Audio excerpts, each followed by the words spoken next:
সুদীপ রায় বর্মন মুখ্যমন্ত্রী হওয়ার খোয়াব দেখছেন, সেগুড়ে বালি, এমনটাই জানালেন শাসক বিধায়ক রঞ্জিত দাস। কংগ্রেস বিধায়ক সুদীপ রায় বর্মনকে নিশানায় নিয়ে কি ছিল শাসক বিধায়কের বক্তব্য, দেখুন।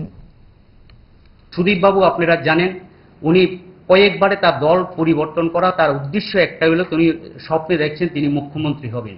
তো তার জন্য এবার গত 23শে বিধানসভা নির্বাচনে আপনারা দেখেছেন কংগ্রেস এবং সিপিএম এই দুই দল এক কর্তা হয়ে, যেখানে ভারতবর্ষের প্রধানমন্ত্রী নরেন্দ্র মোদীর নেতৃত্বে সরকার যেভাবে বিকাশমুখী, উন্নয়নমুখী এবং ছাত্র বলুন, যুবক বলুন, সকলের জন্য যে পরিকল্পনা করছেন, তাদের দৃষ্টিভঙ্গিকে অন্যদিকে ঘুরিয়ে নেওয়ার জন্য একটা জোটবদ্ধ হয়েছিল। এখানে সবচেয়ে যে দুঃখের এবং লজ্জার ব্যাপার, এবং একটা বিশেষভাবে যে বিরোধী দলগুলো থাকে তাদের একটা নৈতিক দায়িত্ব থাকা একটা বিরোধী দলের, সেটা কর্তব্যের মধ্যে পড়ে, কিন্তু তারা ক্ষমতার জন্য কি করে ঐক্যবদ্ধ। আমি এই কারণে এই কথাটা বলছি যে আপনারা জানেন একটা সময় এই কংগ্রেসে যারা করতেন, সিপিএম আমলে অনেক লোকের পরিবার পরিজনকে তাদেরকে খুন করা হয়েছিল, এবং এই কংগ্রেসের আমলে আবার সিপিএমে অনেক লোক খুন হয়েছে। সেটা আর এখানে আপনারা যারা আছেন আপনারা সকলে ভালোভাবে জানেন।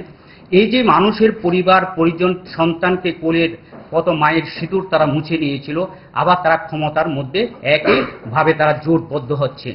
তো এই যে এটাকে বলা হয় যে ভাষাটা যেটা হলো, মানে এটা নির্লজ্জের মতো তারা নিজেরা ঐক্যবদ্ধ হয়ে এবার সমস্ত ত্রিপুরাবাসীকে বিভ্রান্ত করতে চাইছে।